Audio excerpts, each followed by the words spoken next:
विचारणैकनिपुणं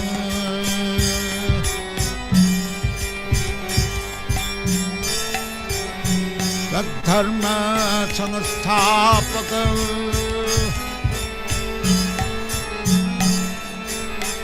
लोकानां हितकारिणं त्रिभुवने मन्नं शरण्यकरं राधा कृष्ण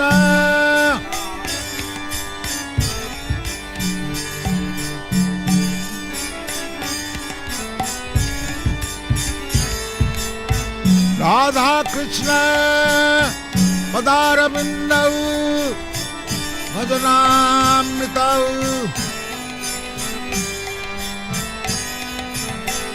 राधा कृष्ण पदारविन्दौ भजना नंदेन मत्तालिका वंदे रूप सनातनं रघुजुगौ श्रीजी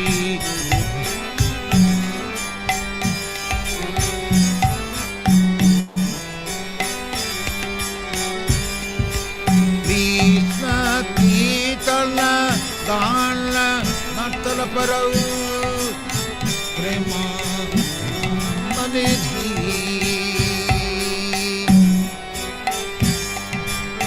वीर वीर जनप्रिय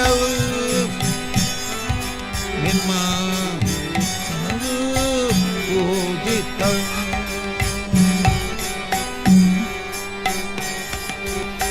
श्री चैतन्य कृपा भरौ भुवि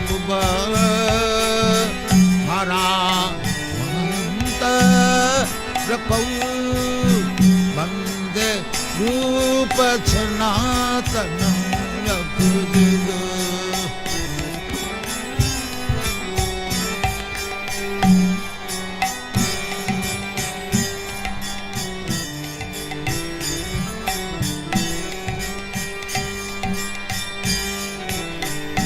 वासुदेव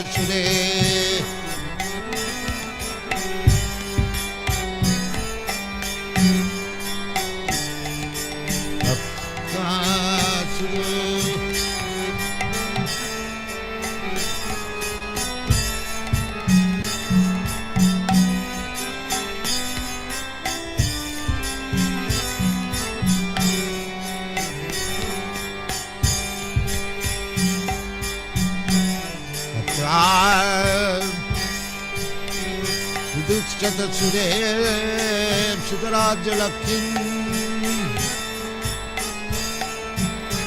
धर्मिष्ठ आर्जवदस जदगाद रन्ना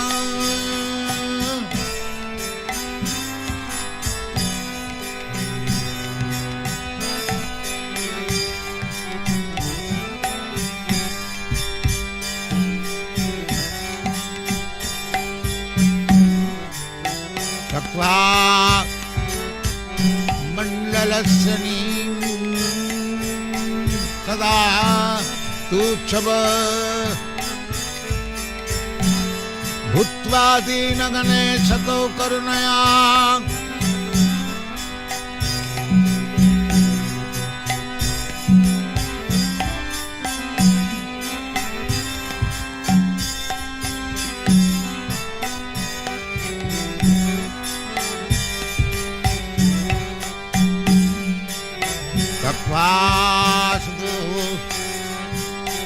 मंडलपति शनि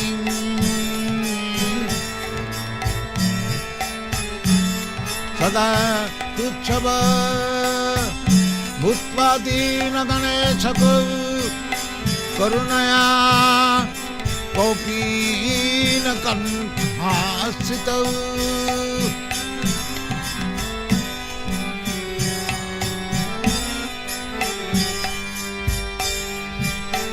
गोपी भावरसामृताब्दलहरी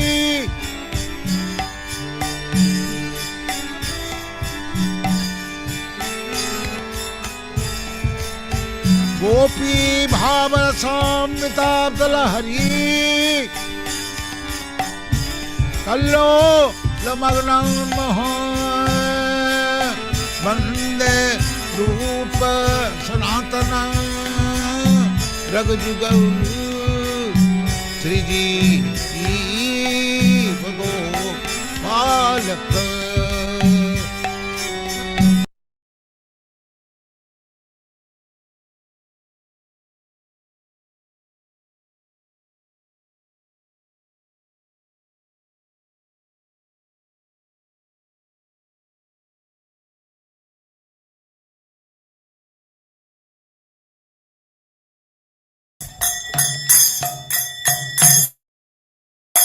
Jaya Radha Madhava Kunya Bihari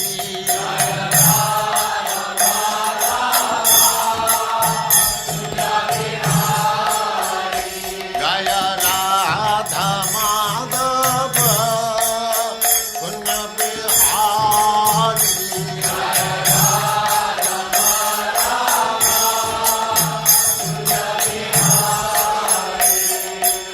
Gopi Jana Vallabha Girivaradhari Gopi Jana Vallabha Gopi Jana Vallabha Girivaradhari Gopi Jana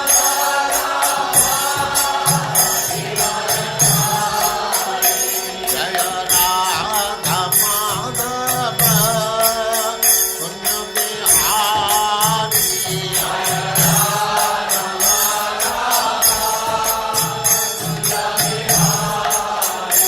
Jaya Radha Madhava Kunya Bihari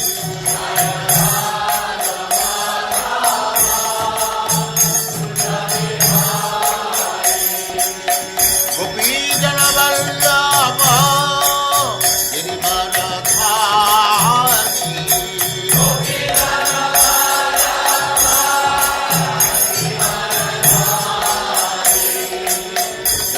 Yashodanandana Brajajananandana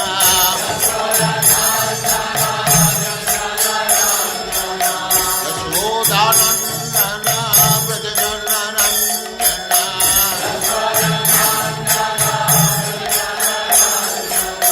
Jamuna Tira Vanachari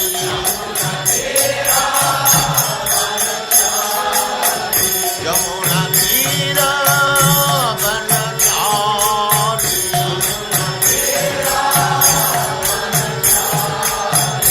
Jaya Radha Madhava Kunya Bihari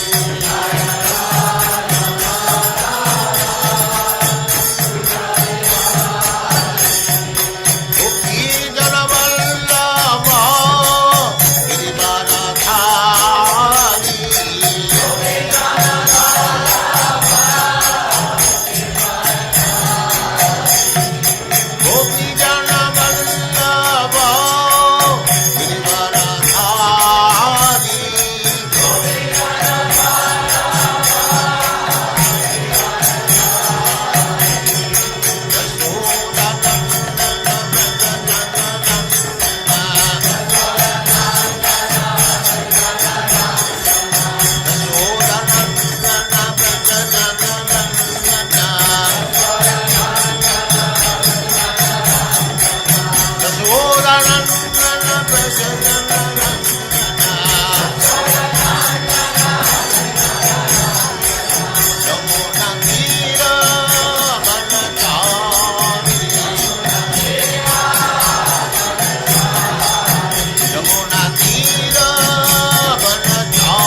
सदस्य मान भक्ति सिद्धांत सरस्वती गोस्वामी प्रभुपाद की जय, अनंत कोटि वैष्णववृंद की जय, नामाचार्य श्री हरिदास ठाकुर की जय।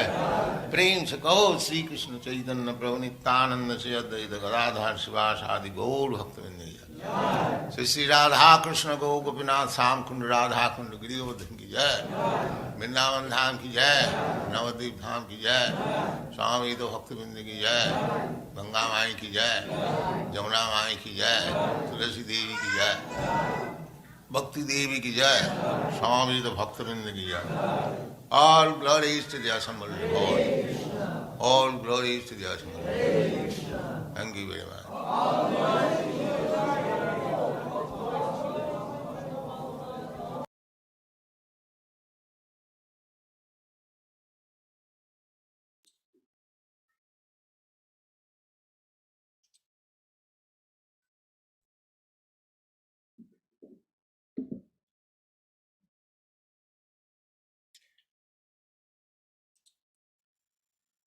Hare Krishna devotees, please accept my humble obeisances and glories to Guru Deva, glories to Sri Prabhupada. Thank you for being here today. We're going to be playing short and brief bhajan while we wait for Maharaj to be here. Okay, Hare Krishna.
Hare Krishna Maharaj, please accept my humble obeisances. All glories to you, all glories to Guru Deva, glories to Sri Prabhupada. Hare Krishna. Please, you may unmute. Okay. Hare Krishna. Oh, Thank you so much, Maharaj. Thank you for being here. Happy New Year. Happy New Year to you, Maharaj. Hare Krishna. Thank you. So, if you're ready, we're going to put the verse on the screen. Relax. Yes, okay. Thank you, Hare Krishna Maharaj.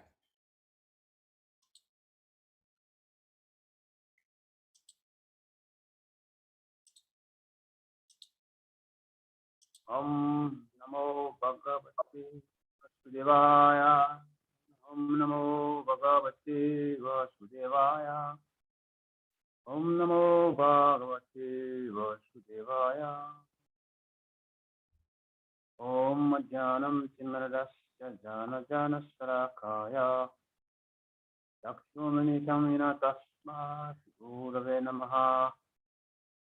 Vishitanamano Visam Tasitayina Bhutale. Ayam Rupakadamayam Sampadadikam. Vandyam Sri Guru Shiruta Pada Kamalam Sri Guru Vashvam Nirupam Sakaryatam Ragunatam Savarutam Paritam Saitam Krishna Chaitanya Devam Virara Krishna Padaha Sahagananta Sri He Krishna Karuna Sindhu Dina Bandhu Jagat Pate Gopi Sakopika Kanta Radhakanta Namosute Tapjakana Gorangi Radhe Vrishabhana Suhare Vrishabhana Sute Devi Pranamami Hare Priye Namahom Vishnu Padaya Krishna Prestaya Bhutale Srimate Bhakti Tirtha Swamini Nam Namaste Krishna Padaya Prabhupada Satmane Gaura Karuna Sakti Bhakti Namine Namaham Vishnu Padaya Krishna Prastaya Bhutale Srimate Bhakti Vedanta Community Namine Namaste Sarvasite Devi Gauravani Krishna Nirvisisa Sunyavadi Artata Ritatarine Jai Shri Krishna Chaitanya Prabhu Nityananda Shri Advaita Gadadhar Shiva Gari Gaur Bhaktavinda Hare Krishna Krishna Krishna Hare Hare Hare Ram Ram Ram Hare Hare Hare Krishna Krishna Krishna Hare Hare Hare Ram Ram Ram Hare Hare Hare Krishna Krishna Krishna Hare Hare Hare Ram Ram Hare Hare Mukam Kalativa Chalam Pangam Nagate Yat Krivataraha Vande Shuram Vinakaranam. Hare Krishna, everyone. This is Alex from our Benishis to Isbanve Sabai Charavinam Shiva Prabhupada, Srila Bhakti Maharaj, Srila Carudesna Maharaj, His Holiness Bhakti Damodara Maharaj, His Holiness Bhakti Vasudeva Maharaj, Sri Shiva Sasvanati Maharaj, and all the assembled devotees. Please, I need your mercy and blessing so that I can give something according to the verse. Hare Krishna, and happy New Year to everybody. Hare Krishna. So today we are taking the Srimad Bhagavatam, first canto, chapter 12, text 18. So the verse is there on the screen. Shri Rajovacha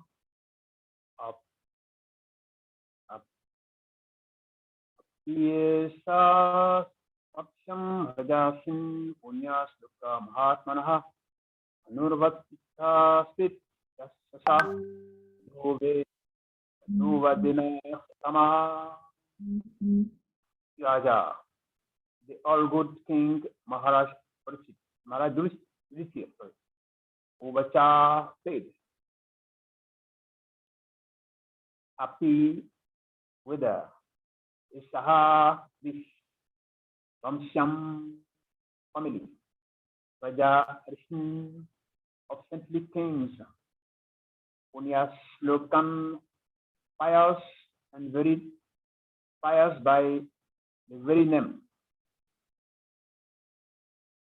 Mahatmanaha, all great souls, Anuvakita floor, which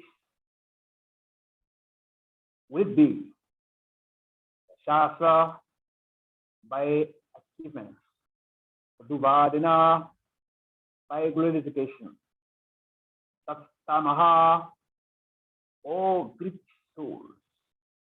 Translation and purport by His own grace, Abhay Charavinam, Srila Prabhupada Maharaj. Translation. The good king Yudhishthira inquired, O great souls, will he become as saintly a king, as pious in his very name, and as famous and glorified in his achievement as others who appeared in this great royal family? Purport. The forefathers of King Yudhishthira were all great saintly kings, pious and glorified by the great achievements. They were all sent on the royal throne, and therefore all the members of the states were happy, pious, well-behaved, prosperous, and spiritually enlightened. Under strict guidance of the great souls and spiritual injunctions, such great saintly kings were turned up, and as a result, the kingdom was full of saintly persons and was a happy land of spiritual life. Maharaj Yudhishthira was himself a replica of his ancestors, and he desired that the next king after him become exactly like his great forefathers. He was happy to learn from the learned Brahmana that by astrological calculation, the child will be born the first great devotee of the Lord. And more confidentially, he wanted to know whether the child was going to follow in the footsteps of his great forefathers. That is the way of the monarchical state. The reigning king should be a pious, chivalrous devotee of the Lord and fear personified for the upstarts. He must also live and have appearance equally qualified to rule over the innocent citizens. In the modern setup of the democratic states, the people themselves are fallen to the qualities of the Shudras or less, and the government is run by their representative, who is ignorance of the scriptural mode of administrative education. Thus, the whole atmosphere is surcharged with Shudra qualities, manifested by lust and avarice. Such administrators quarrel every day among themselves. The cabinets of ministers changes often due to party and group selfishness. Everyone wants to exploit the state resources till he dies. No one retires from political life unless forced to do so. How can such a low-grade man do good to the people? The result is corruption, intrigue, and hypocrisy. They should learn from the Srimad Bhagavatam how ideal the administrators must be before they can be given charge of different posts.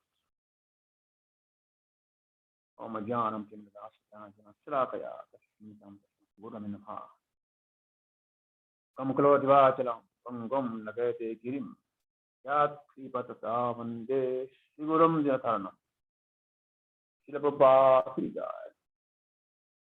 all gurus and similar devotees. Okay, Hare Krishna. So we are studying this verse from Srimad Bhagavatam. First come to chapter 12, text 18. Title: The Birth of Emperor Parikshit. Yes, this is the birth of an ideal king, Maharaj Parikshit. We all know that Parikshit Maharaj is a grandson of Arjuna. So his father, Abhimanyu, was killed during the battlefield of Krsna. So he left his young wife, Uttara. So he later gave her. But before Parikshit was born, a lot of dramatic situation occurred. Various Kauravas, led by Gautama, wanted to destroy the Pandavas till the last generation. Because in his mind, Arjuna and Yudhishthira, the Pandavas, they are his enemies. So if the last one, Parikshit also is killed, then the whole generation of the Pandavas will be destroyed. Yeah. So now this is the preparation of the birth of King Parikshit. But before that, the current king is Yudhishthira. So Yudhishthira is inquiring from the Brahmanas that this king that is coming, this son that is coming, is he going to become as saintly as a king? Is he going to be as pious as in his very name,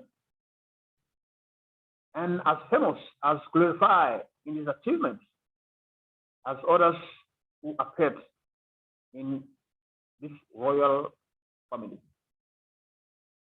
Yeah.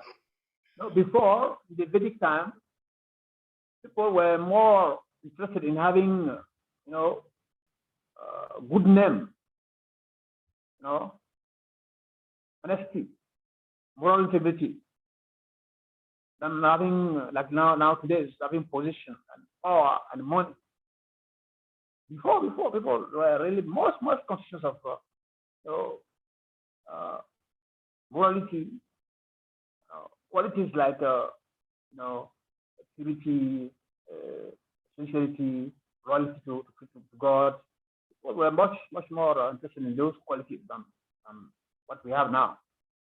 So the question of Yudhishthira is, want to make sure that yes, the king that is coming, because the previous kings they were all good.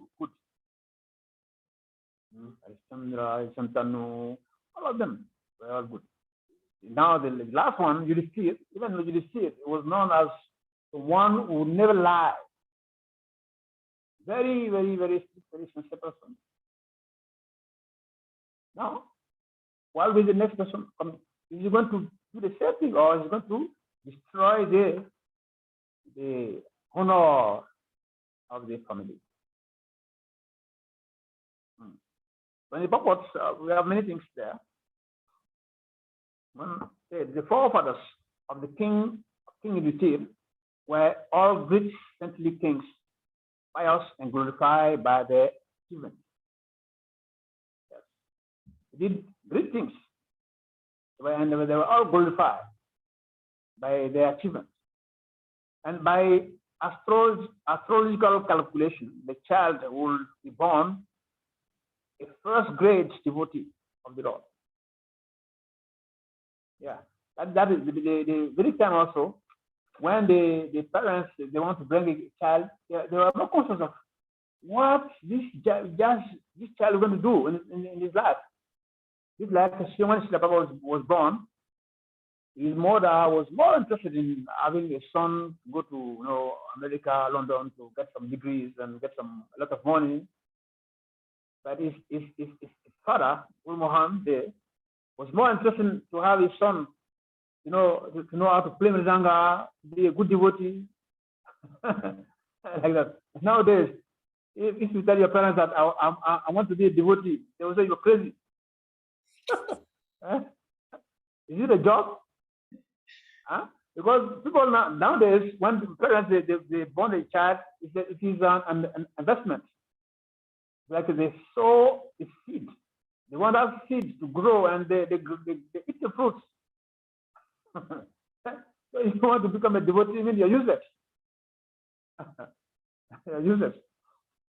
So by astrological calculation, the boy will be a first-grade devotee. Yesterday in the verse mention of the three type of three grades of devotees: Kanishtas, the Madhyam, and Uttama. So this boy, he's going to be first-grade devotee, very powerful devotee. Yeah. And you see in the Bhagavad Gita, chapter 16, I think text 5. Okay, the demon quality and demoniac qualities. When Krishna was explaining to Arjuna demoniac qualities, at a point Arjuna was confused by hearing so much good, bad qualities. How can a human being can acquire such qualities? So demonic qualities were very threatening to Arjuna. So Krishna pacified him. He said, "You, don't worry, because you were born with divine qualities." Yeah. Although I'm describing the qualities of demons, but you don't worry. You are not among them. Yeah. Yes. The verse is there. Devi Sampat Vinokshaya. The transcendental qualities are conducive to liberation, whereas demoniac qualities make for bondage.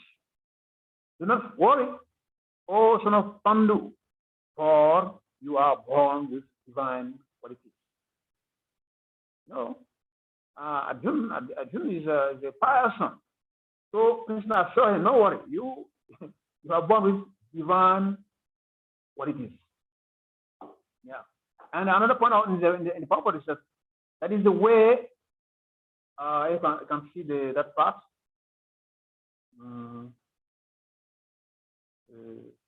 That is the way of monarchical states. Can you check that? That is the way of monarchical system.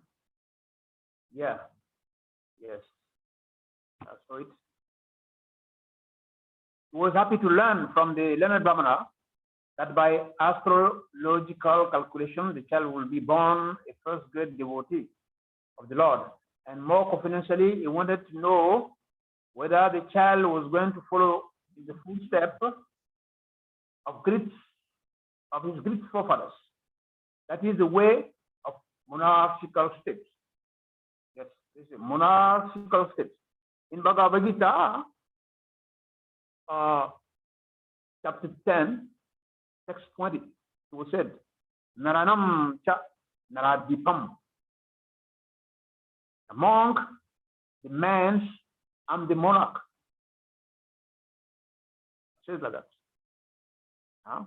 Naranam cha naradipam. Among the men, I'm the monarch.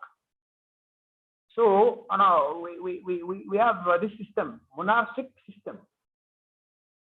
Monarchic system means when the king depart or die or retires, the son or someone very close to him take over. You don't make votes. No votes. Nowadays, if you vote, it's like a democratic system. What it means quantity. No? Quantity. How many people agree? If there are more, then they win. No, but the system before was monarchical rule or system. Because the king that will come, will be in the same mood of the previous kings. Even in I think in China and Japan and this Asian political system, do like that. When the emperor is there, the child of 5 years old is there. They are preparing him, to take over when the emperor will lead the body. That's the system. Actually, to lead, we lead not from the mind, we lead from consciousness, from the blood. Do you have the same blood of the previous king? No. If you don't have the same blood, then you are going to do another thing. So the reigning king should be pious, valorous, and fear personified for themselves. Just like King Pritu, Maharaj Pritu, yes, Maharaj Pritu.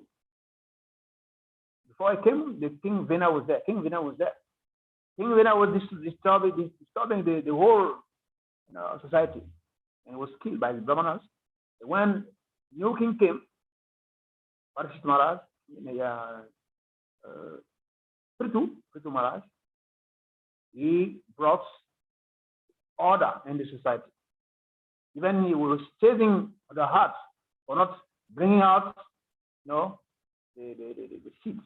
When they saw some seed on the soil, he refused to bring them out. Although the citizens were very hard workers, but still they were having hunger and so many other troubles. So the king, because he was very powerful, was tried to chastise them with the heart. But yes, you are the cause of the suffering of my people. Yeah. That was the previous system. How the kings were very pious and chivalrous and fear personified by the upstart. Those who are not following the system, they must quit. Just like before the whole world was called Bharatavarsha. And when the king like the son of Ramachandra, Lava and Kusha, when they were ruling, then those who were not prepared to follow the Vedic system, they run away. That's why now we found Europe, we found Africa, some different places. Before, only one place called Bharatavarsha. Yeah. Nowadays, we don't have such leaders anymore. These kind of leaders are very, very, very rare. So the purport also, they mentioned that the leader must also live as her apparent equally qualified to rule over the innocent citizens. Yeah. They are not exploitative. Everybody is citizen in the pious king ruling. Everyone is welcome. Then animals, please. So the innocent, they don't have much thing to say, but they are also important in the society. That's why I want to take the example of Lord Ramachandra. He took consideration of the opinion of the ordinary citizen. Because when the rumor were going on that, maybe, that Sita, she was taken by the demon for a long time, and she came back. What is the guarantee that she's still chaste? Then that this king has taken her back. I mean, that's what I was talking. It's nice. Lord Ramachandra disguised himself as ordinary citizen and go about in the city. So he had remorse. So only from remorse that he had, Lord Ramachandra has to stay away. Only remorse. Not true. Only remorse. See how pious they were. How pious. Take into consideration even the lowest people in the society. Nowadays, the modern, according to the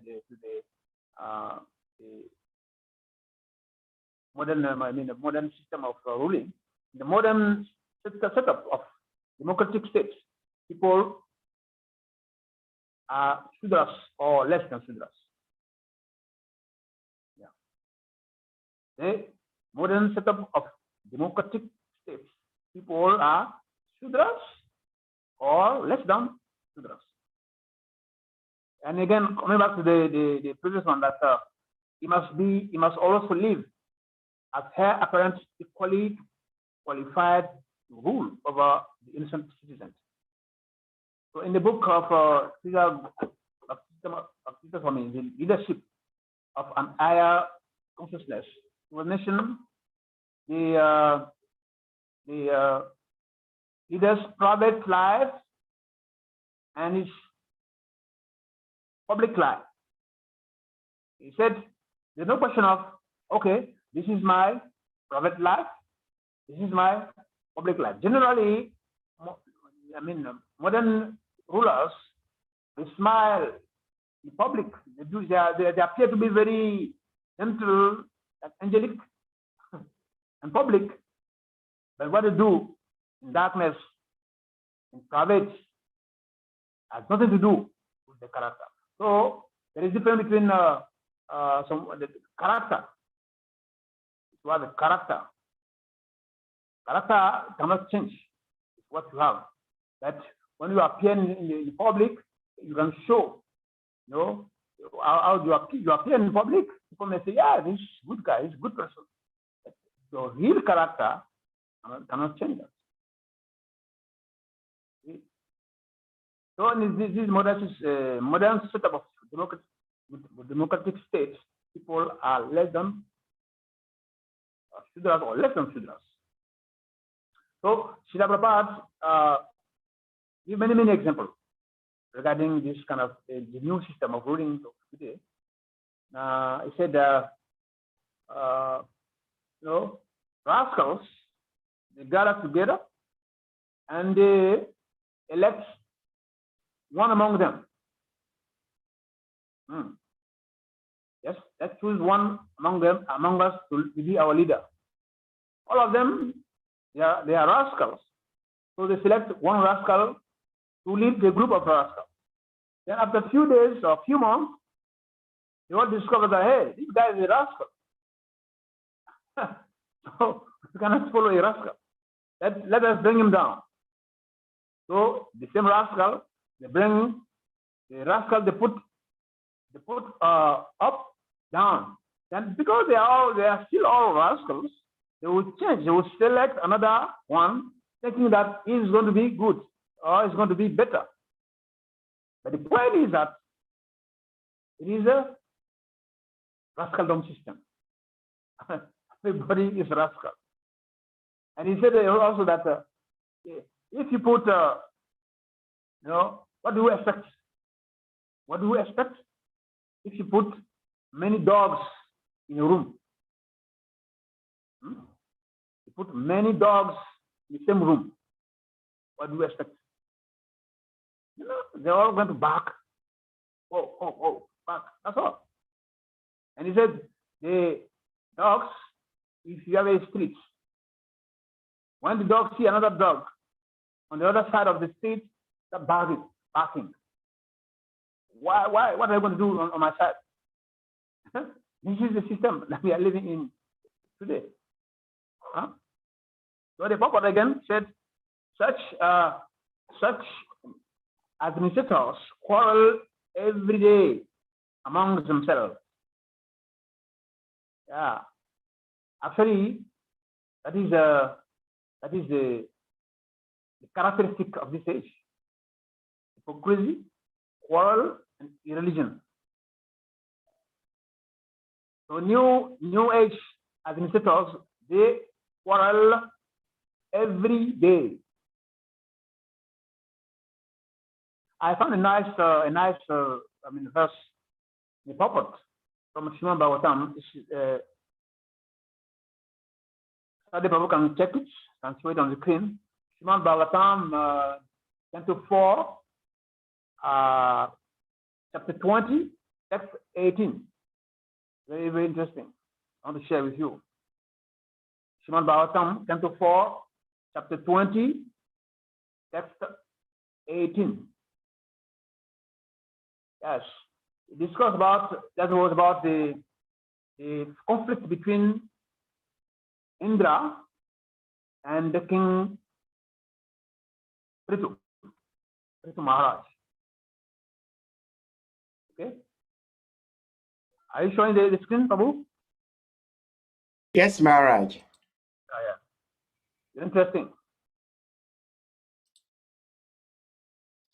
Srimad Bhagavatam, Canto 4, chapter 20. Yes, go down to the purport. That is the purport. I think I already mentioned that one day. Yes. Oh yes. Yeah. They said the last paragraph.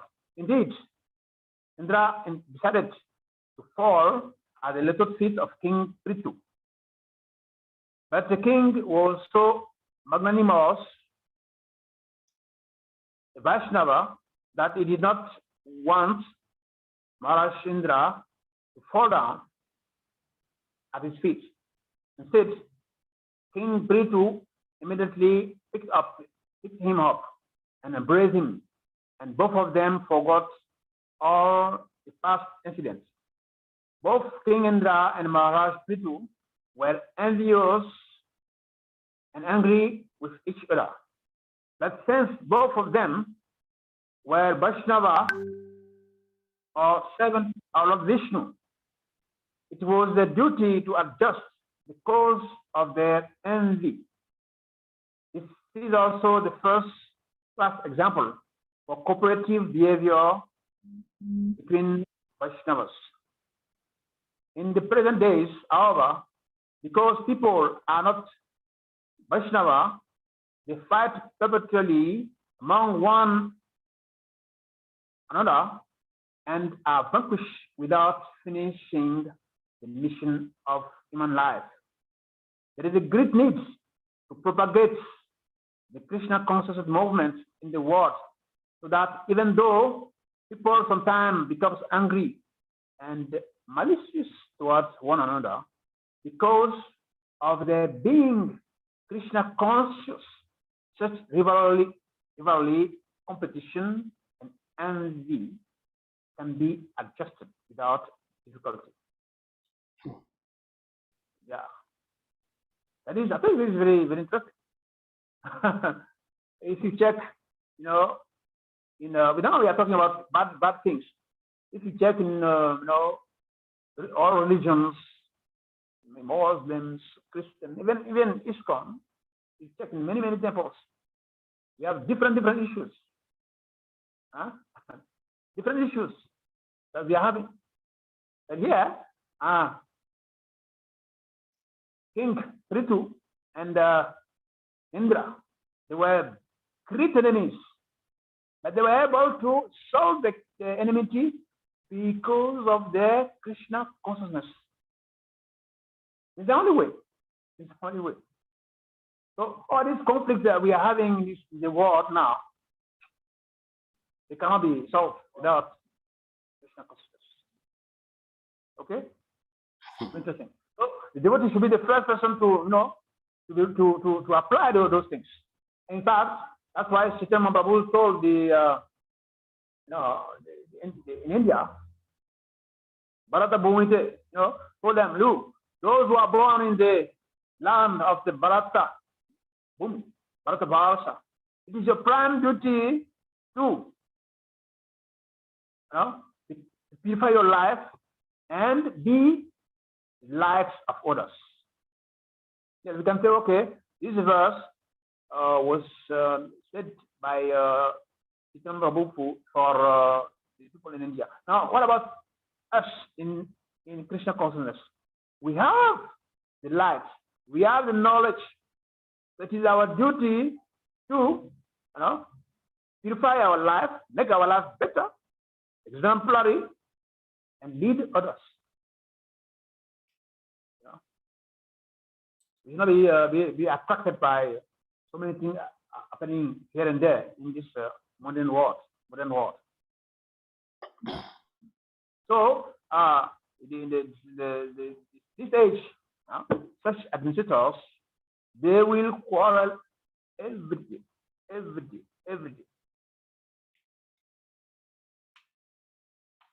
fact, they say that when King Parashit, when he was born, and Ali personified came to, he broke 4 legs, 3 legs of the cow. He was about to break the last one, and King Parashit appeared to stop him. After some negotiation, okay, Kali personified was given some places to stay. You know them, where the illicit affair, gambling, intoxication, like that. Then Kali said, no, it's not enough. I'm not alone. I have my entourage, 6 in number. The 6 enemies of the mind: Kama, Loba, Kruda, Moha, Matsarya, anger, lust, envy, illusion, fear, like that. 6 in number. So yes, you give me 4 places to stay. What about my my friends? 6. Yeah, 6 plus me, 7. I'll give him more space. Why can't they give him places where there are gold business? So was given that place. So it is said that actually the duty of devotees is by activities to bring back the 3 legs broken by Kali. Otherwise, the society is in balance. It is our duty. Not just say, Hare Krishna is my religion. No. We should rise above religiosity. We should be conscious that we have a duty to a role to play in this society. Yeah. People may be in trouble, in anxiety, maybe in confusion, but devotees should have the solution. Yeah. So even Parikshit, yes, Parikshit, he's not yet born, but these are the concern of Rishi Maharaj. Quality. The quality of the king is very, very, very important. Very, very, very important. Yeah. Oh, everyone, and the last part of the purpose, you will say that everyone exploits. I'm sure the 16. Everyone exploits. Actually, it's describing the real situation now.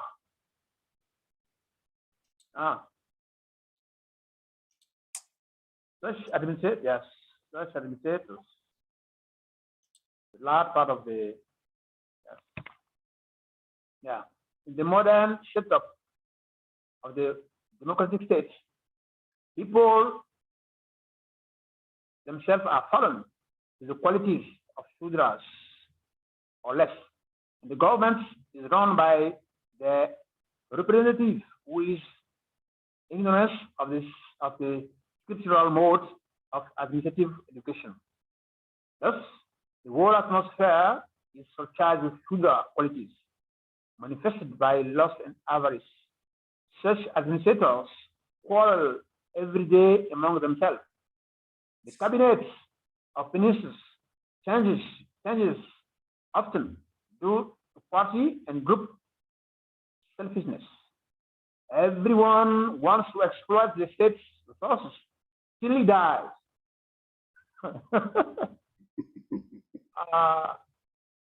No one retires from political life unless forced to do so. That's why we have coup d'etat, no? Huh? How such low-grade men do good to the people. The result is corruption, intrigue, hypocrisy, and they should learn from Srimad Bhagavatam how ideal the administrators must be before they can be given charge of different posts. Yeah, our system is very simple. Krishna consciousness is has a solution actually already. Because the 4 Varnas and the 4 Ashrams are there. People don't follow them now. So anybody can occupy any post anyhow. Yes. It's very simple, it's very scientific. You don't rule by because my group of people want me. You rule by qualification. Am I qualified to do? Do I have the tendency to do that job? Nowadays you see there's corruption everywhere. If you go to a hospital, if you don't have money, you must die. If you go to a court case, you have a court case, you don't have money, means you are poor, means you are always wrong. If you are poor, means you are wrong automatically. If you have money, then you are beautiful. Everything you say is good. So again, and I quote from Srila Bhakti Maharaj, his book Leadership of an Higher Consciousness. He mentioned the 8 sins of leader. They're common, but nowadays people don't care about that. What about the 8 sins of a leader?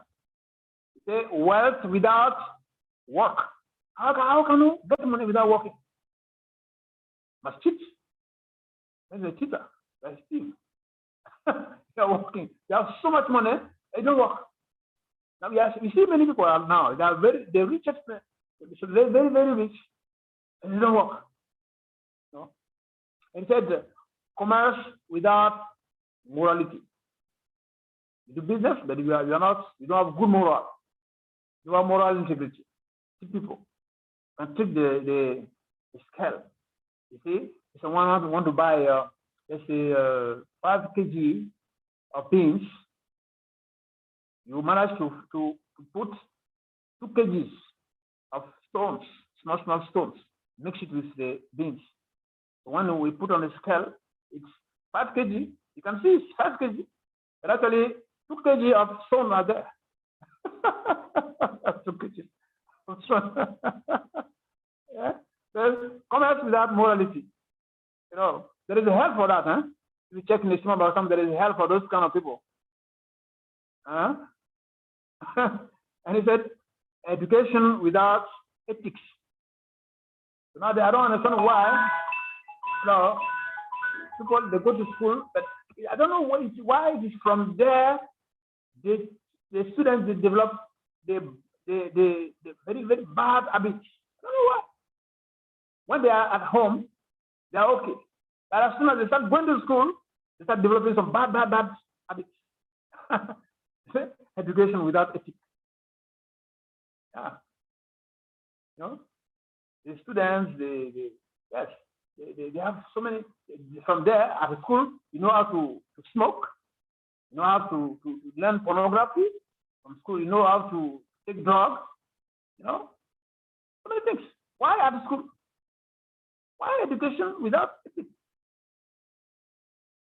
Actually, the word education from Latin is called educare. Educare means to bring out what is inside. Actually, we are according to the Shastras, Satchit Ananda. We are in knowledge. So that we have to take knowledge from outside. Knowledge is already inside. The guru or the acharya has to reveal that knowledge to the disciples. So that we are going to big schools to get knowledge. Knowledge is already there. Well, the knowledge we get at the college and the university is to know how to sleep, how to eat, how to mate and defend. That's all. Like animals. Animals don't need to go to school to do sleep and mate and defend themselves. Only human beings do that. And he said, science without humanity. Results, COVID is there. Yes, we are every day science. But what is the result? What is the result now? There is no humanity. So there are disasters everywhere. And he said, politics without principle. Politics without principle. If you are a man without principle, then your life will be big. Disaster. Principle is very important. A man of principle is the man who knows how to coordinate things, how to bring peace, how to bring harmony for himself and to others. And also said,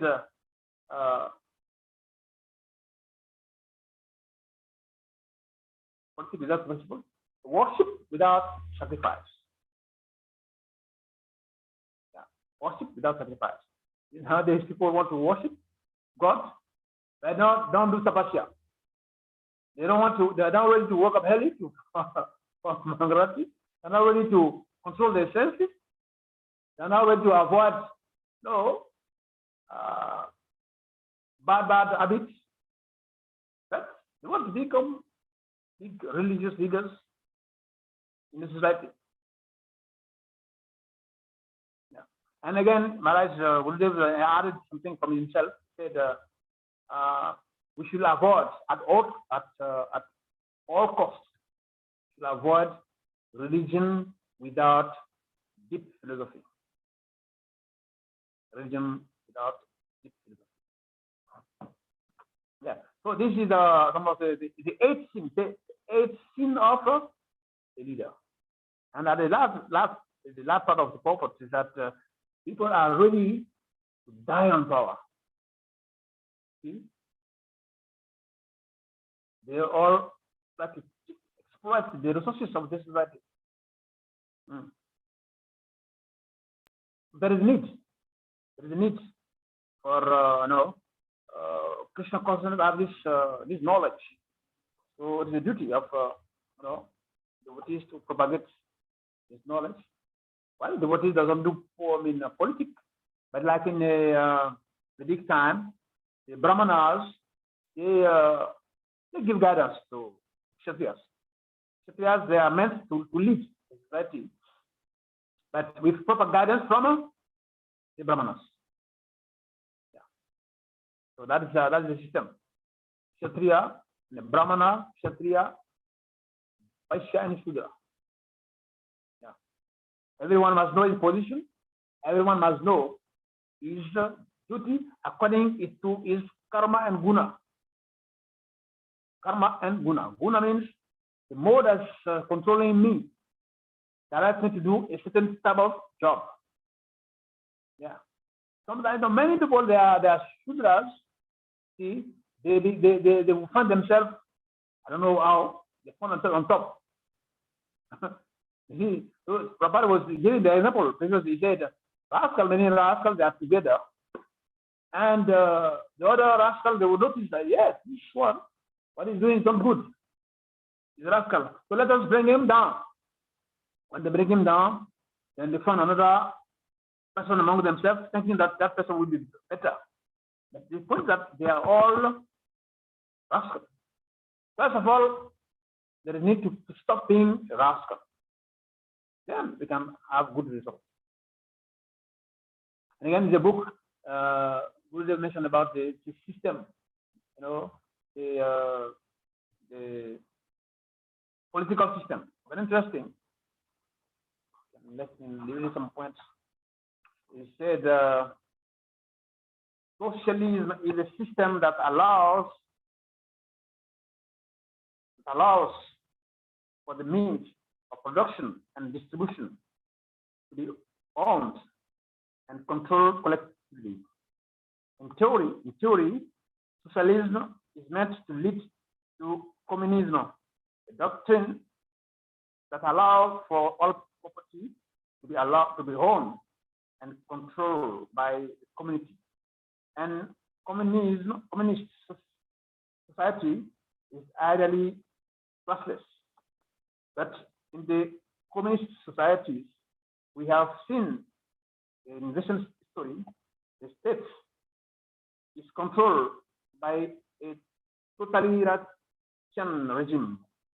They have been atheistic, and the totalitarian government has imposed politics upon the people for their own good, with no room for differences. Another government system is dictatorship. The dictator will inevitably exploit the people to ensure he or her own power. Those who do not accept the dictator rule are punished. People are literally forced to accept the dictator's policies. History has shown that dictators are often egomaniacal, yes, with little concern for anything beyond their own personal agendas. Under such a regime, people in general feel exploited and unhappy. Then there is oligarchy, which means ruled by a few. These few then elect leaders from among themselves. For example, the masses do not elect the leader. Rather, the members themselves have power of attorney to select the chairman, vice chairman, treasurer, and other officers. Some organizations and communities look toward oligarchy as a viable way to run themselves, because they realize both the need for strong leadership and the possibility of exploitative leadership. Oligarchy provides community with a semblance of a monarch, although after a certain time, the power rotates to another leader in the governing system. This system allows communities to minimize the possibility of dictatorship by setting up in place a more thorough monitoring system. Actually, the verse, the purport mentioned about the monarchic system, actually, a king is the thing where they call Rajarishis, saintly kings, not just kings, saintly kings, because they were ruling from divine inspiration from God, and they were also surrounded by very qualified brahmanas. So that way, there's no mistake. There's no mistake because they follow the principle from the scriptures. Yes, that is the system. So the king, Yudhishthir, was really concerned that yes, the new king that will come, will he be in the same mood of the previous ones? That was his concern. Because if it's not the same, it means it's going to destroy all the positive seeds that his predecessors have put in place. Yeah. So from this verse we can learn that yes, the devotees, they have a great responsibility. Great responsibility. To propagate his knowledge. People don't know actually. But it's our duty to make this knowledge available to all of them. And as Chaitanya Prabhu was telling the people in India, make your life a success, then lead others. So same thing also. When we become devotee, then our first duty is to make our life successful, our devotional life successful, and lead others also. I always say that one thing is to be a devotee. Everyone can be a devotee. There's another thing is to be a pure devotee. Even though we are not pure now, but you should make plan to be pure devotee. It is possible. In that way, the society will be clean. Because after all, if devotees are not very enthusiastic or don't push much, then we are not practicing Krishna consciousness in Vaikuntha. We are practicing this Krishna consciousness on the head planets. And at every step there is danger. We are surrounded by non-devotees everywhere. Actually, we are minority in number. So if there is a vote that yes, we should select the best religion in the world, people will select the other religion. But it's not a matter of quantity. Srila Prabhupada already said, it is a statement that every town and every village, the holy name must be spread. It is a prediction what is going to come. So are we going to be part of that? No, we must be part of that. Yes. Otherwise, we will see every day. This verse we read today is actually describing exactly what is going on now. But are we only trying to assist a situation like that? What is our proposition? Yeah, even though we cannot go to the head of state and tell them that this what we are doing is no good, but actually we should also propagate our Krishna consciousness in such a way that it can have an impact on the society. Hare Krishna. You have a question? Hare Krishna, thank you so much, Maharaj. That was a very beautiful and very heavily loaded class you gave us this morning. Thank you so much, Maharaj. So at this point, we ask the devotees if any has any question. You may indicate that by using the hand emoji, and if they ask to unmute and ask your question. Hare Krishna. Maharaj, I was very much interested in the quotation you gave, Srimad Bhagavatam 4:18-20 of 2018. How Maharaj Prithu and Indra, even though they were arch enemies, but because of their devotional service, they found a way to get along, which is a very beautiful lesson for every human being, especially devotees, to learn. But Maharaj, why is it difficult for, I wouldn't say lots, but some of us, why is it so difficult for us, even after knowing such examples in the scriptures, in our scriptures, we still find it so difficult to get along with our fellow devotees, especially when they have different opinions as to how to do certain things. Why is it so difficult? You see, I've been reading one of the book of Gurudev, the reflection on secret teachings. I was discussing about the Shistakam. And there it said in Kali Yuga, everything reduces. Everything reduces. The only thing that increases is the false ego. Beauty, intelligence, wealth, everything reduces in Kali Yuga. The only thing that grows fast is false ego. The only problem is ahankara, false ego. Yeah.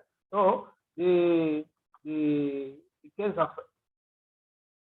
Simbritu, Maharaj and Indra, they put the false ego aside. Indra is a king also. king of heaven planets, and Prithu Maharaj is an incarnation of God. He could also have a big ego. They all put the ego aside. Yeah. So the thing is that because they're Vaishnavism, because of their Krishna consciousness, they were able to rise above their differences. So the point is that sometimes if we don't put Krishna in the center of our activities, then no matter how the situation will be, we'll find ways to have enmities. But if Krishna is in the center, then because you see Krishna, I see Krishna. How can we quarrel? Because we all see the same thing. Just like very logic. Number 6 and number 9. If you write 9, 9 is in front of me. I will see 9. The other person opposite to me will see 6. Then we will argue till morning, from morning till evening.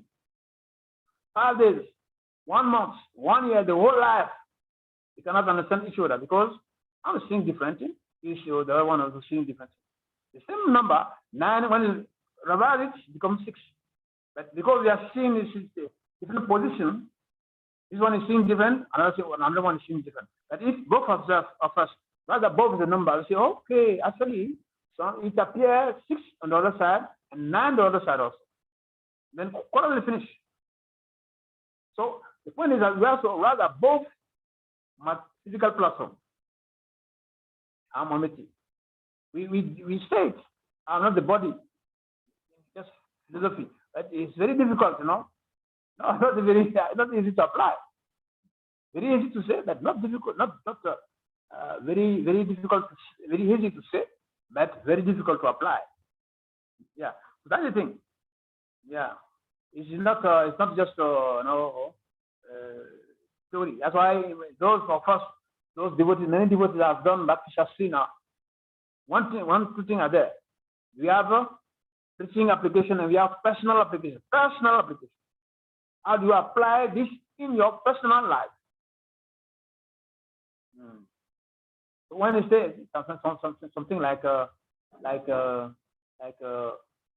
tolerance or humility, how are we going to develop this quality? That's why we should also remember, as disciple of Srila Bhakti Maharaj, we should also remember that Gurudev created I First Institute for Applied Spiritual Technology. There is a technology in the system, in the science. How to become humble, there is technology for that. How to become tolerant, there is technology for that. How to become compassionate, there is technology for that. I First Institute for Spiritual Applied Technology. Not just technology, applied. Most important, applied. So if you apply something, then it transforms. If you know something and you don't apply, you remain the same person, although you know that thing. Cannot transform. There is no transformation. So you must move from knowledge and application and transformation. Thank you so much, Maharaj. It's beautiful. I'm praying that I can at least attempt to try to practice what you're just telling us. Yeah. It's good. Thank you. Those of you based in America, our fast is there. Yes, our fast is here. Maharaj, I have one other question. With my little mind, especially like here in the States, you talked about Raja Rishi, saintly kings. We don't have saintly kings. We don't even have kings, what to speak of saintly kings. So here in the States, and I think in other parts of the world also, they have what they call separation of state and religion. I remember like when I was a kid, when I would go to school, we'll pray, we'll say some things like the way the Christians pray. All those things are banned in the United States because they feel that there must be a separation between the state's governance and religion, which to me makes sense because this is an open society. Every religion is allowed to operate. So if every religious body wants to introduce their way of worship into the schools, for example, how are the students going to comply with all these different religions? So there is separation of state and religion. So how do we inculcate, how do we train the students? Like you were rightly saying that a child may be okay at home, but he goes to school and he starts learning all these bad behaviors. But we cannot as a society help them in any religious attempt how to live their life. And so I think that is where we have the difficulty. And so how do we, especially as devotees, how do we help our children from imbibing such behaviors in school? Because even though we may try to help them at home, but they go to school and they have all this peer pressure because I see my friend saying this, doing this, so they also want to do the same thing. How do we help our children so that they do not copy such bad behaviors they learn from school? Because the schools are not allowed to help the children, or say the students, in any form of religious teachings. Hare Krishna. Thank you, Maharaj. That's a good question. See, actually, education does not start from school. Education does not start when the child is born. That's what see. Well, that's why the Bhakti Maharaj is already asking questions about the king to be. How is he going to be? He's not born yet, huh? But he's already concerned about that. Then our system, and I think it's not much applied now in ISKCON, but this we should. These I know we have the Carudesna Samskar. Yeah, the Prabhuji and the Mataji, the consciousness is very, very, very important. The type of consciousness they have, that will determine the type of child that will come. So actually, the first education is from the consciousness of both parents. From that way, when the child is even in the womb of the mother, let's say 25 or 50% of the education is already there. What the parent wants from the child is already mentioned to him in the womb of the mother. When it comes out, then there is a system at home, then the child will automatically, follow that. And you rightly say that there is separation between religion and other matters. Actually, that should not be. Because why? Because religions should be seen everywhere. Religion should be the first. See, when this COVID started, the first target of politicians is the churches and the religious places. Let's close those places. Because people go there to pray. If we don't pray, how can we solve issues? We don't pray to God. See? So if everyone prays at home, practice some spiritual activities at home, then when they come to school, they will have good behavior, good character. Actually, school is not a church or a mosque or a temple, but every child, every children will get first education from home. The first religion should be the basic knowledge on religion to be given by our parents at the beginning. So when Arjuna asked the question to Krishna, if a yogi does not finish his activities, what happened to him? Krishna mentioned to him that three situations are there, three options. When you die, you go to heaven planet.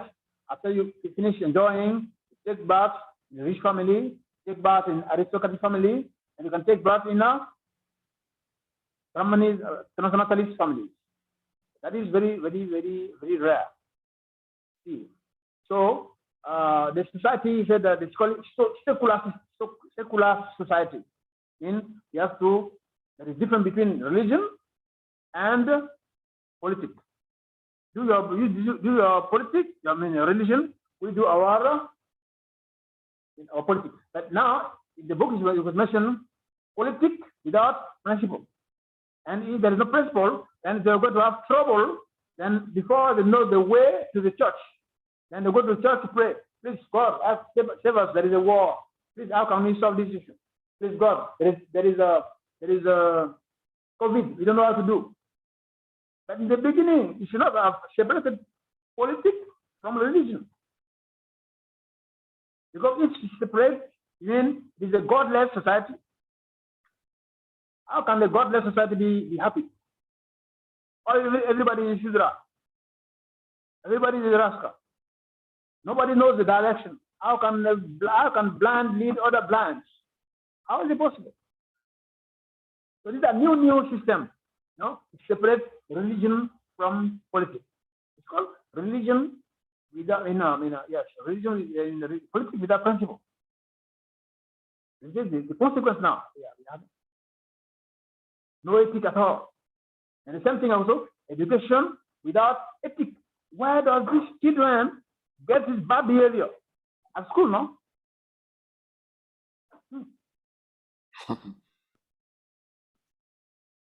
So, in society, you see, the tactic is like the demon, what is it called, in a nutshell. When, Maharaj killed Naksha, his tactics was to destroy all the temples, kill all the brahmanas, to kill the cows, to stop jagyas, because it is a foundation of spiritual life. If there is no brahmanas, there is no temple, there is no ghee, there is no thing to pray Vishnu, then Vishnu will be alone in his kingdom and he will die there. So it's the same thing also. A society without religion, I've seen some places, when you wear, how do you call it, this women, Muslim women, they wear some cover their hair. I think they call it hijab. Yeah. If you go to school, they stop you. They stop you from going to school to entering the class. But if you wear this miniskirt, or your legs outside, they say, yes, okay, very good. Why? Why? Because it's a separate religion from education. Thank you so much, Maharaj. Hare Krishna. Anyone else with any question? Thank you so much. There was so much shared today, and I guess devotees might have questions.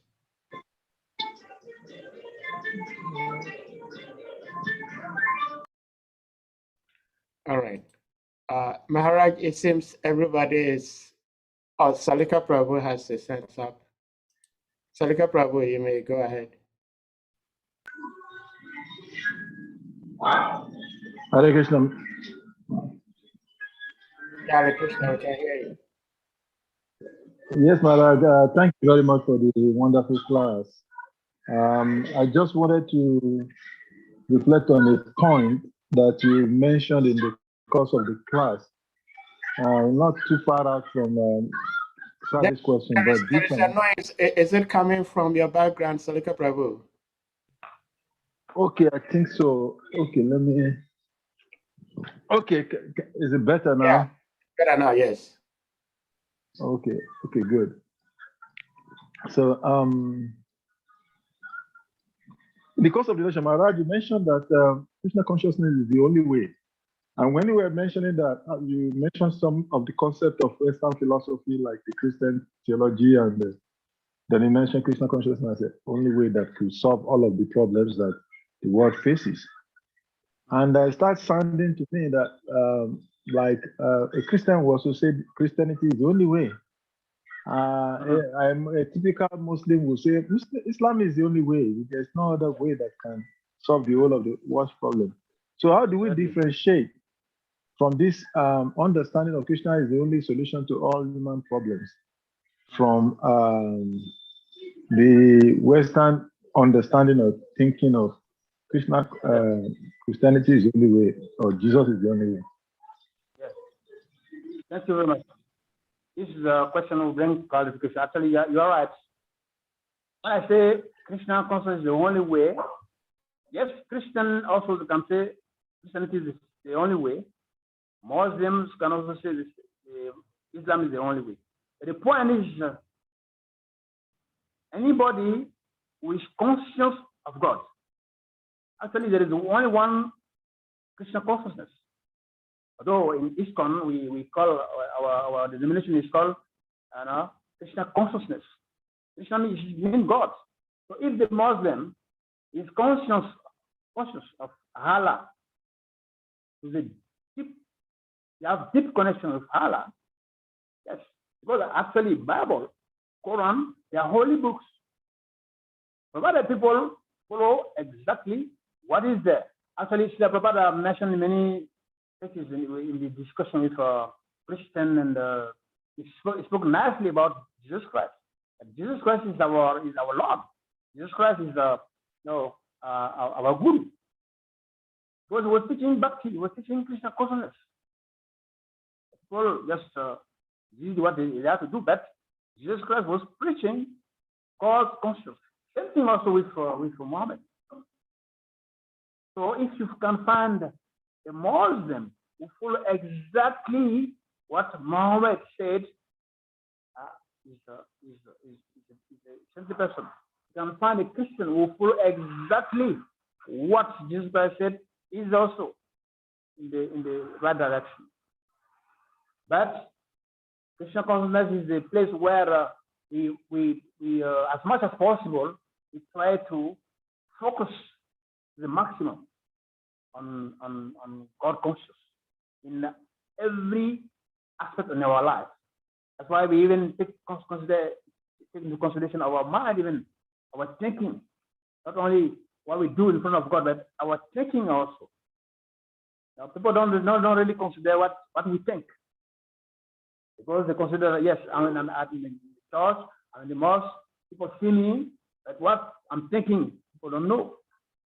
So it's also very important to check what we are thinking. And I mentioned that, we mentioned in the book that the leader's public life and the leader's private life. It is the same. Yeah. So it is not that we have to make exclusively Krishna consciousness as the only. If you have Christians who really follow Jesus Christ, it's perfect. Muslims who really follow Muhammad, it's okay because they are bona fide. You don't reject them. You don't reject them. They are also simply persons. They are bona fide, representative personality, speaking on the behalf of God on this earth planet. Yeah, so thank you for your question. That can bring clarification, and doesn't appear that the Christian people are integrist. Thank you, Maharaj. Thank you, and thank you for the question, and Maharaj, thank you for the clarification. Thank you. I mean, some of us understood that you never meant Hare Krishna to be like the best religion. Everybody else is condemned. No, but thank you for the clarification. We have Shriman Vara Prabhu's hand up. Prabhu, you may unmute and go ahead with your question. Hare Krishna, Prabhuji. Jai Haribol, Hare Krishna, all glories to Prabhupada, all glories to Gurudev. Thank you very much for this class. But this issue about separation of state and religion is provoking many questions. In one sense, we can say that maybe in the US, they are a bit extreme. But there is still some logic about, creating some separation. Some logic, that does not mean that it is actually the best. But when there are so many religions, so which one must we be allowed? And if you have to allow everyone, then so many other problems can come from that. So, but I just want to follow up to Salika Prabhu's question about everyone saying their way is the best. And Maharaj is saying that if you follow what Muhammad says, you are God conscious. If you follow what Jesus said, but that we can say, I think sometimes we can say these things to placate people and to appear as if we are, very liberal. But when you go into the details and the nitty-gritty, there are problems. Even the Muslim.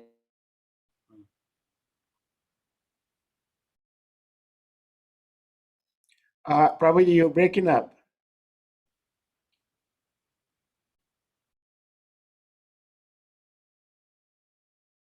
Huh. It's gone. It's good. Okay. No, he's here, so but Sudan. Prabhuji, Sudan. we lost a bit of whatever you were saying. So maybe you have to step back, like maybe 3 or so sentences back, if you could remember, because we were not hearing you.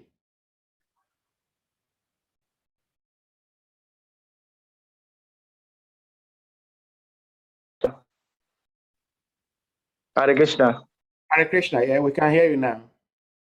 Okay, so I'm just giving an example of Muslims who have tried using Islamic Sharia law. They are giving it up. And the recent example in Africa is Sudan. After 30 years of its Sharia law, they have given it up, now banned. Zambia tried to implement Christian state, the only one in Africa. They've also banned it. So we have not seen an example of other religion, but I mean, there are some Islamic Christian, they've tried it and they are giving it up. And yesterday or day before, we had the podcast with Maharaj, Bhakti Maharaj, and we were hearing Sharan Prabhu, Chintan Prabhu, giving the bad experience that ISKCON has had trying to implement Gurukul. So it's like our own system also, when we try to implement it, it didn't work, So, I mean, I'm not saying that religion cannot help the situation with education, but I'm just saying that we have seen examples where these things they've tried to implement this in this Kali Yuga, and the results have always been very disappointing. Okay, and now one last point about we saying that whatever the religion people are saying, whatever, if they are God conscious, it's okay. But the Quran says that it is normal and it is all right to kill an infidel. And it is in the Quran. And if a Muslim does that, is that okay? And not to talk about other fanaticism, in Christianity. So how much can we really say this? Do we mean it when we're saying it? Or do we really know the details that it implies?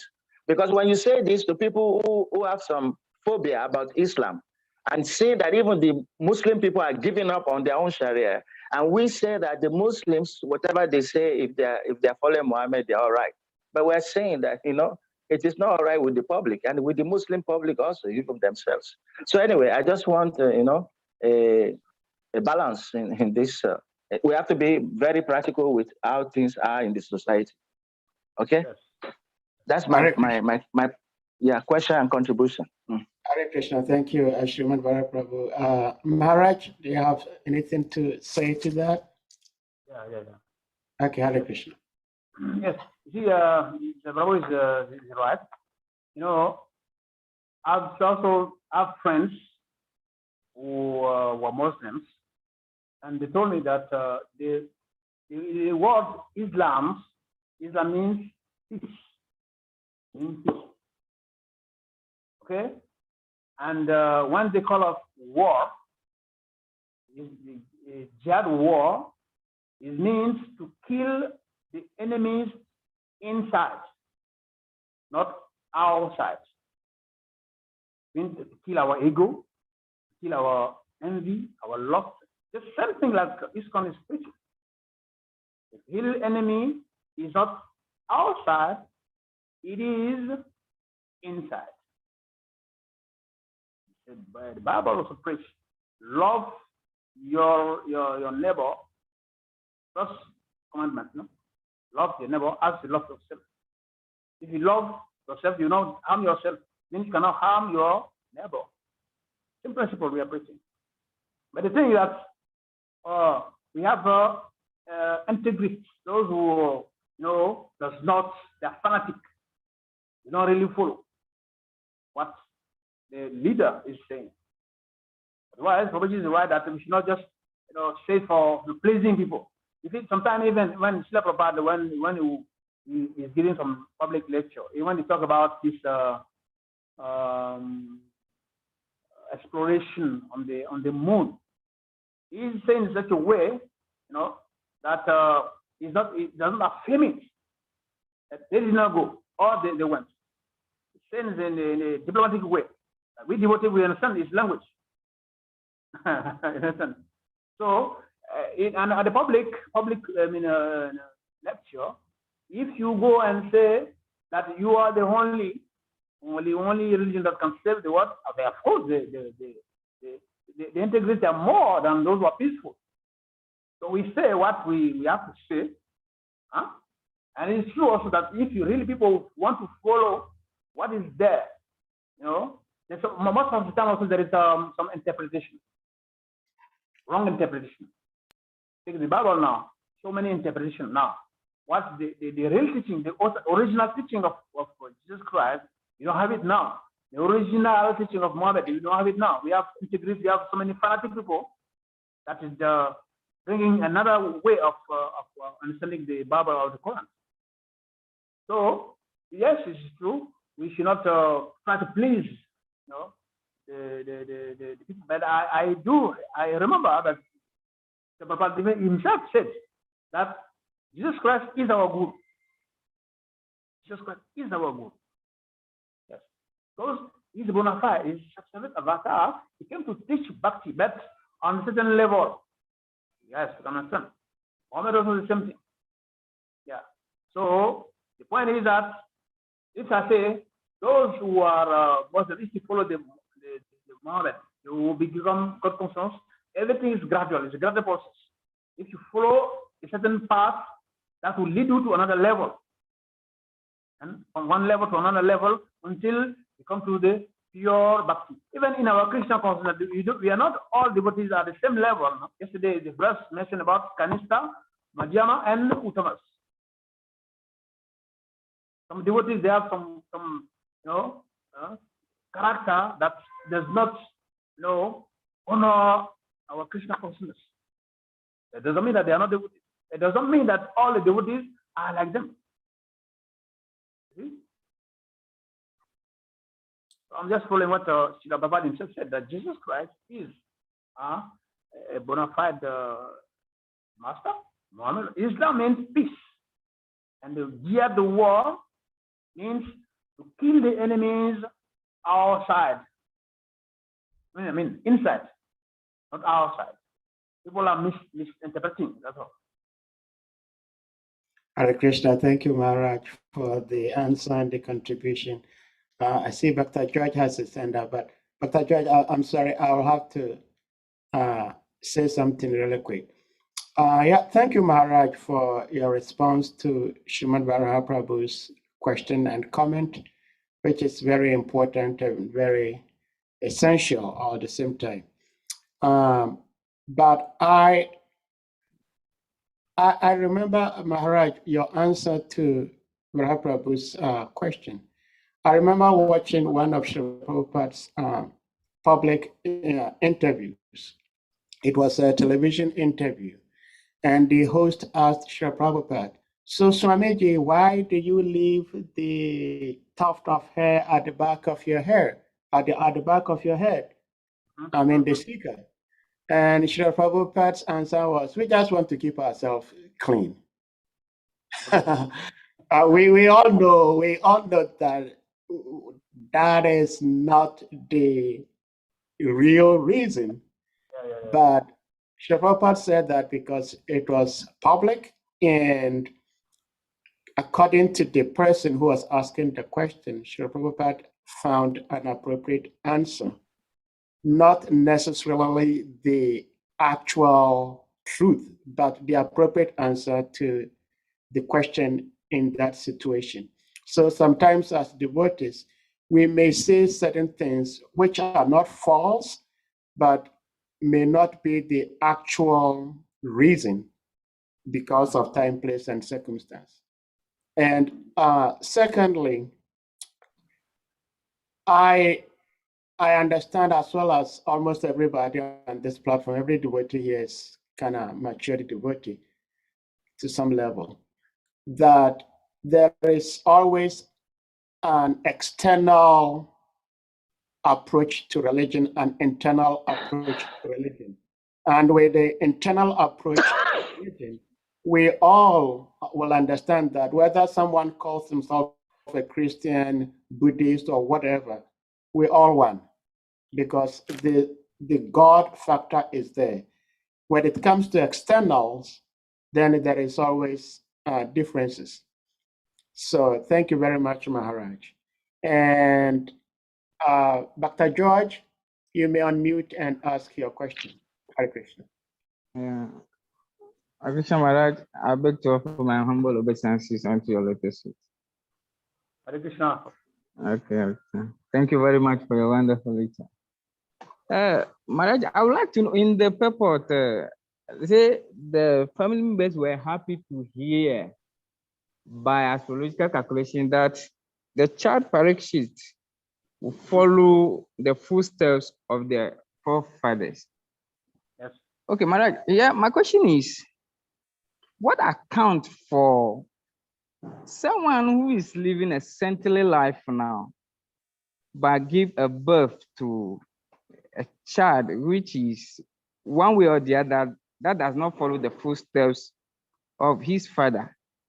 Is it because of our previous karma, or our consciousness now can change something also?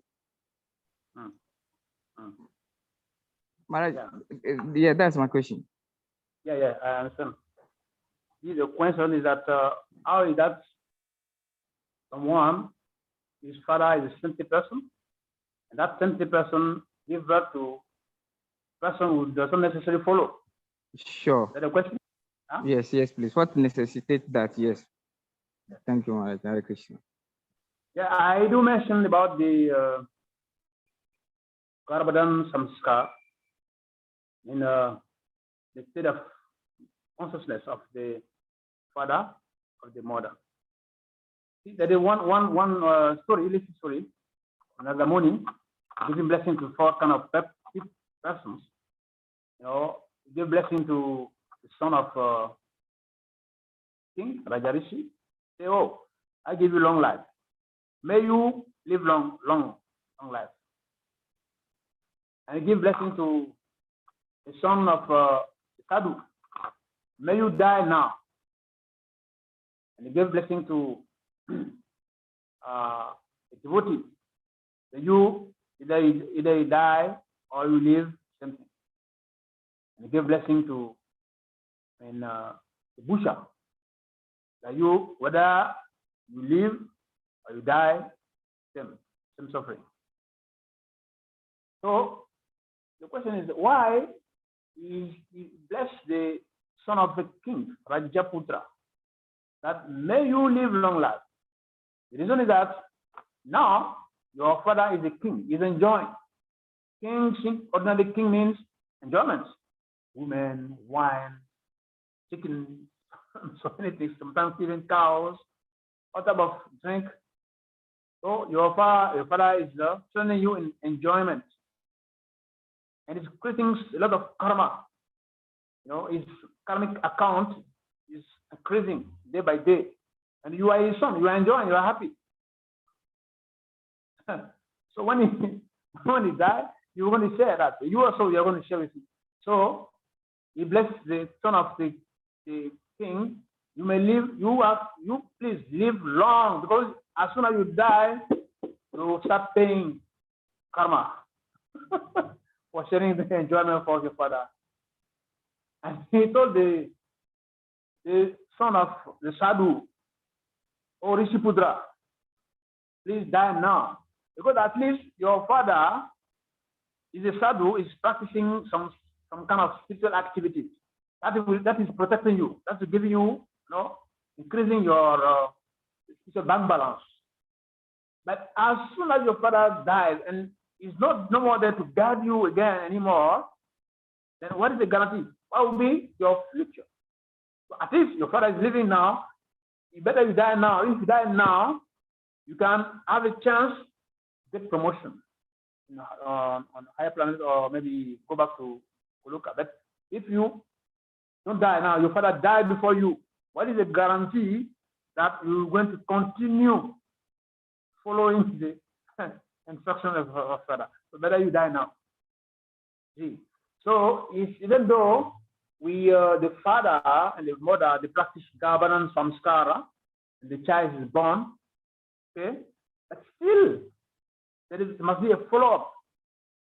When you sow a seed and start growing, and you go and sleep at the home, it is like that. You must water it, remove, the weeds. That way, the small seeds can start growing, become bigger and bigger, develop some leaves, some branches, some fruits. Yeah. So there is your question is there is yes, karma can be there also, and if there is no following up, then the child can develop. Sometimes also some people, they can apparently appear to be spiritual, by dress, by going to church every day, by going to temple every day, and actually inside it's not really connection with Guru or Krishna. So do we judge by appearance? We have to judge from inside. So the example we gave, who is that person? How deeply connected to Krishna consciousness, to God, Krishna, to Paramatma? Do you judge him externally? Oh, this Prabhuji is the father and the mother, they are devoted for 30 years. Look at the son. No, we don't judge like that. No, judge like that. What do you understand? Sorry. Yeah, Maharaj. Yeah, thank you very much. But I have another question. I don't know if time will permit me. Well, it's up to Maharaj. Okay, yeah, Maharaj. My second question has to do with you made mention that now we elect people based on polls by majority, and sometimes also we. What do you say? In your lecture, you made mention that today we elect people by post, by election, by majority. Yes. And at times you see devotees also, or we see devotees also. In terms of election, we also go through the same polls. That we are demons also, because we are trying to follow the footsteps of the demons. So yes. So I need a clarification on this also, because we follow their footsteps. So many, in fact, most of the times we follow their footsteps also. So I think that we are calling demons, but we are following them. So then we are also. Hare Krishna, Maharaj. Listen, see, if demons are voting That's very bad. But if the devotees, supposing a group of devotees, so devotees, they all follow the same thing. Basically, they are in sattva gun, in goodness. Oh, good. You see? So if the devotee votes, at least the person who is going to be voted is still going to be a good person. You see? So it is not like the modern society that people don't know anything about physical activities, and they create a club and they vote. And vote means quantity. So if you have, for instance, you have 20 persons and you have 15 stupid, and they vote. And the 15 people, they will win the vote. If I won, they will lose. But in case of devotees follow, we all follow the principles. We all follow Srila Prabhupada. We all chant Mahamatra Hare Krishna. Even in GBC there. You see, every year, there's a way of voting. There is some issue, they vote, but they're all Vaishnavas. At least they have the same mind, but some little details, that's all. You see? There's not big, great, different or great arguments. Some little detail, that's all. You can say, do we do Mangalati 4:30 or 5 o'clock or 6 o'clock? See, I think the main point is Mangalati. We all agree to do Mangalati. Okay? But maybe time change due to because some templates, circumstance. But no one will say no Mangalati. We all say Mangalati, yes. But there is some detail. That's the vote of devotees.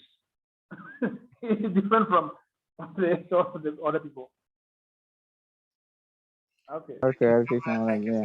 Maharaj. Thank you very much. Hare Krishna.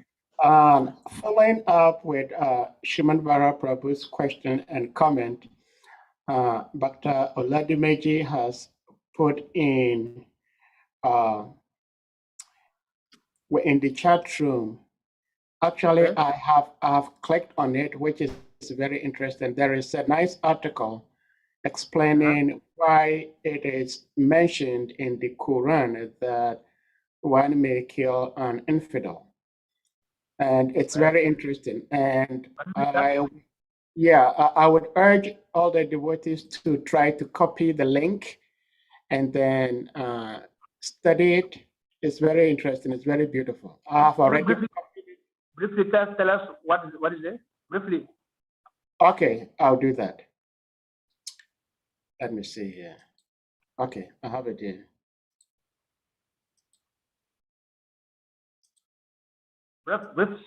Summarize it. Yes. I said, that's why does the Quran say that infidels should be killed?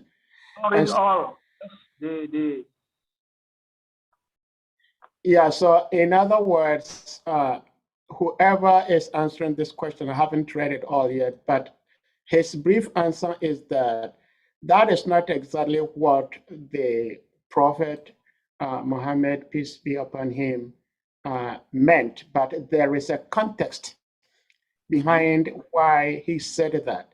And when one reads the context, one would come to understand that it was not like an encouragement for Muslims to kill infidels.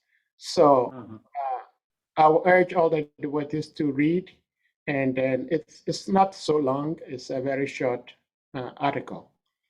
Just like in our Srimad Bhagavatam also, we also have things that look similar to Sharia laws, but we don't really follow them. In Bhagavad Gita, yeah, Bhagavad Gita mentions that to kill 6 types of person. Yeah, but because we're trying to rise above that. And so those who do not rise above certain things, then they take things at face value, which brings factions. So thank you all for your presence here, and thank you very much, Maharaj, for blessing us with your presence and with your lecture. If anybody has any question, otherwise we'll bring the class to a close today. Salika, you have something to say? Yeah, actually, I needed to say something on that verse because I know that verse like the palm of my hand. Okay. I'm sorry, I will not be able to do a video now. I'm just preparing it for evening acting. Just a few days ago, I was actually giving a class and I was mentioning that knowledge of the text does not bestow the context. The knowledge of the text. I remember. Exactly. So that particular verse is a very controversial verse. A statement related to Prophet Muhammad, peace of Allah be upon him.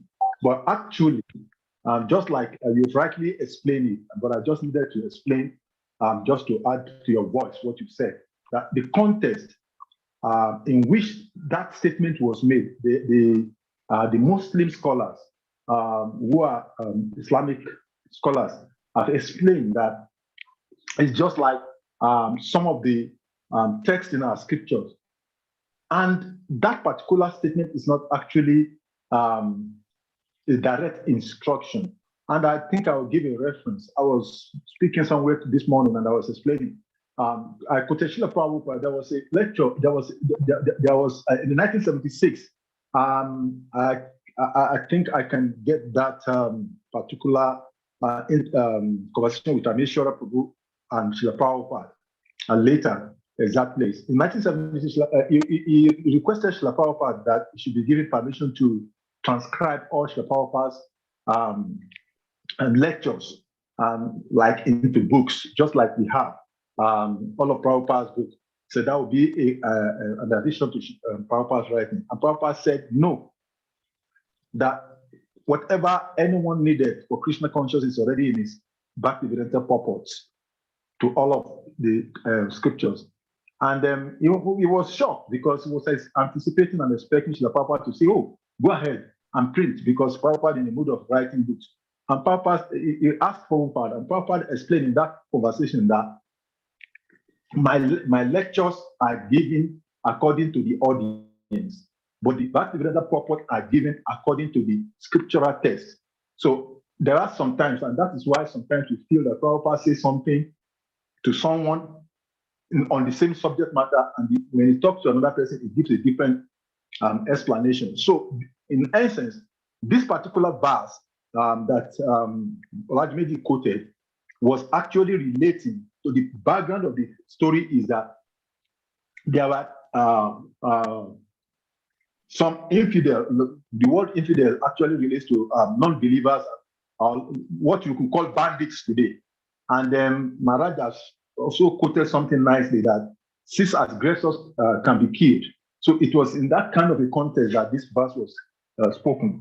So it does not really mean that those who are unbelievers, and I think it is important to add this, it was talking about the infidel, not believers, and the Quran establishes in several, especially in the Surah Al-Ma'idah, that is chapter 5 of the Quran, recognizing all people of different religious faiths. So he's talking not about people who are not Muslim. He's talking about infidel, not people of other religion. But what people translate it into is that whoever is not a Muslim should be killed.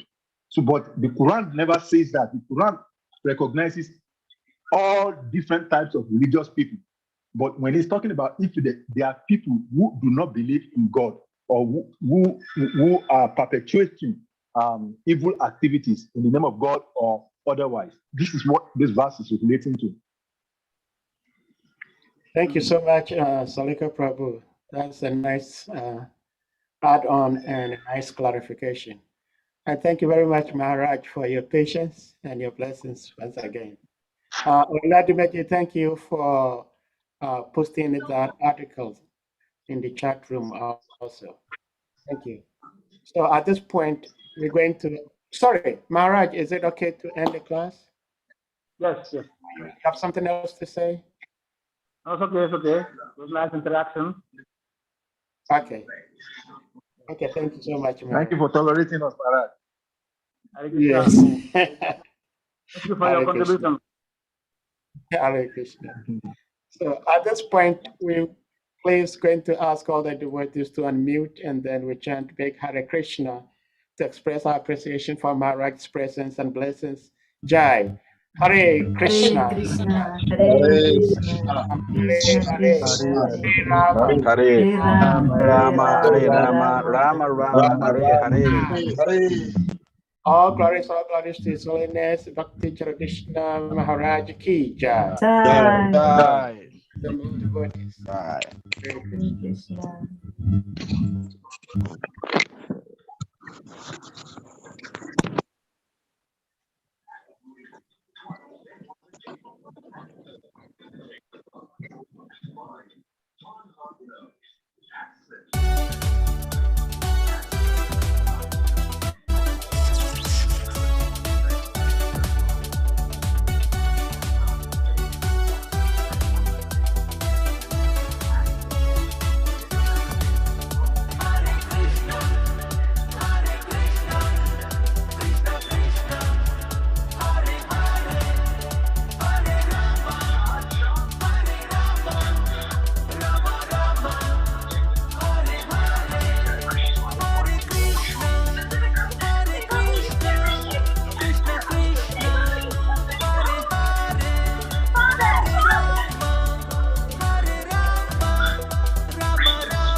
Hare Krishna.